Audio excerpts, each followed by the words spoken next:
Do you want to increase the FPS of your contraptions for you and other people? And do you want to import monkeys? Well, watch this video and we'll go through all of that with prop2mesh.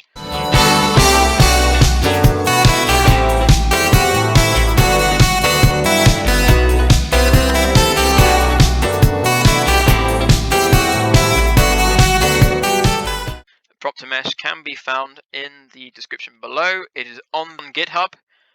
I usually install it just via a zip file. I don't bother doing tortoise svn. Do has how you would usually install ACF. It's the same sort of system. So first of all, you want to go into prop2mesh, and you will need to look at your options for a bit here. So for example, I usually have select entities with same color and select entities with the same material on. That just makes it a lot easier to group things, naturally, because meshes only have one color material per mesh controller. You've got options here to ignore props or ignore holograms if you ever need to do that. Texture scale, which we won't talk about today, we'll possibly talk about in a future video. And selection radius, which I'll just bump up a bit here. Now, often I will have remove selected props when done. I wouldn't advise putting this on if you've just started out. Just in case you haven't saved your work completely, and there goes your entire vehicle down the drain. Anyway, so we'll so here's a basic car that we'll be using as an example. You want to left click to spot the controller. It looks like one of these. It should have information saying models, triangles, texture scale, and mesh scale on it. Naturally, you can't make these controllers invisible yet, so you'll need to place this inside the vehicle somewhere that's not intrusive, otherwise it will poke out a bit. And then you can right click it, so it will turn this weird translucent blue color. And then, so I'm just going to check my options again, select material. Yep, so you can press right click just to select things individually, or do as I usually do and hold shift and an area selected. So it actually works a lot like multi-parent in the sense of how it selects and what it doesn't select. So you will need to look over to see if it has missed anything out, which it appears to have not on this thing, since it has just selected the turquoise blue body.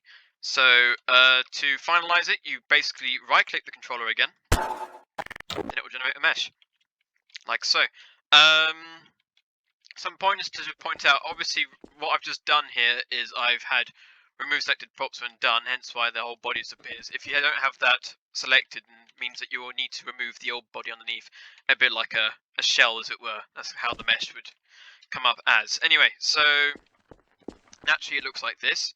What you can do is you can go into like a tool like Colormator, and it will change for the whole thing, just like that. Just change it to that color just so it stands out more. And we can show an example if we pick up the body, move it to one side, you have your shell. And naturally, you get a huge FPS increase, and less likely for people to yell at you, because their frames won't go down either. Naturally, this is a very weak example, because this car is about 5 years old, there's not much on it in the first place. But that's a good example. Anyway, so this is essentially how it works. Texture scaling and that kind of stuff we will cover in a later video. But essentially, this is how prop2mesh works. Okay, so let's assume, for some unbeknownst random reason, that you want to export this. Naturally, in this new, I say new, the update has been released in October, around about, I do believe, when this was brought in. But you can now export your mesh, your body as it were, to E2, or you can export it as an OBJ. So we will show you how to do that. Okay, so you want to go into context menu, right click it, right click the controller here, and go into prop2mesh, which is this section here, and then go into export as OBJ. And you can just name it whatever, so we'll just call it Junior Test 1. And it should export. And At this point, it should actually export as a .txt file, because that's what it usually does. But don't worry about that. Just change the extension to it. Anyway, here's one I made earlier. This is a much newer model of this. However, I did one giant area select sweep, hence why the wheels and everything are included. Now, naturally, for this test car, we've only done the body for, so hence why only the body will come up in the program. I'll probably post some pictures of what this actual body that we're looking at, the grey one, will look in a program like Blender or Paint 3D or something. Okay, so we can export stuff, and if you've been around, if you hopped around servers, you may have noticed people importing stuff, and this is quite a new, revolutionary, if not controversial thing. Anyway, the whole point if it's controversial or revolutionary is another debate entirely. I'm gonna show you how to do that exactly, or at least how I do it. Other people have different methods of doing it. I do the kind of long-winded way of using 3D Warehouse and then SketchUp for some of the things that I've done. Naturally, I don't particularly like to use the full body from SketchUp, but you know, that's just my personal opinion, my personal preference. Anyway, so first off, let's go into SketchUp and 3D Warehouse. Okay, so this is SketchUp May 2017. It's a free-ish program from Trimble. It used to be a Google program, but now it's a Trimble program. It is mainly used for stuff like architectural plans, that kind of thing. However, I'll be using it as a quick demonstration on how to get models into Gmod via Book to Mesh. So we're in this place here. I'm running the free trial one. My free trial has actually expired, hence why we won't be able to export as OBJ. We'll only be able to export as a collada file, a .dae or .day file, as you will, as I'll probably be referring to later in the video. Anyway, so here we are. I load up in architectural design feet and inches template, because Gmod works in feet and inches, and so do I. So there we go. Sorry about that, Europeans, but I'll have to be using a lot of inches and feet in this one. Anyway, so naturally, you make an account, whatnot, download it. You need to go into a website called 3D Warehouse. There you can scroll through multitudes of different SketchUp projects to download and stuff, and they are usually all free. I've never seen a paid one before. So we'll search, I don't know, we'll search up monkey, because that's just an easy way of, you know, going around things. So on the left-hand side, you'll see polygons, and you'll see megabytes. Now, this polygons I don't usually worry about. However, I think I should be worrying about it. However, this is a basic tutorial. This is how I do it. So megabytes I usually put down to 5 megabytes. However, it does not refer to the finished project. It will refer to the SketchUp project you're downloading. So since I'm on 2017 version, I will select 2017 file. Okay, so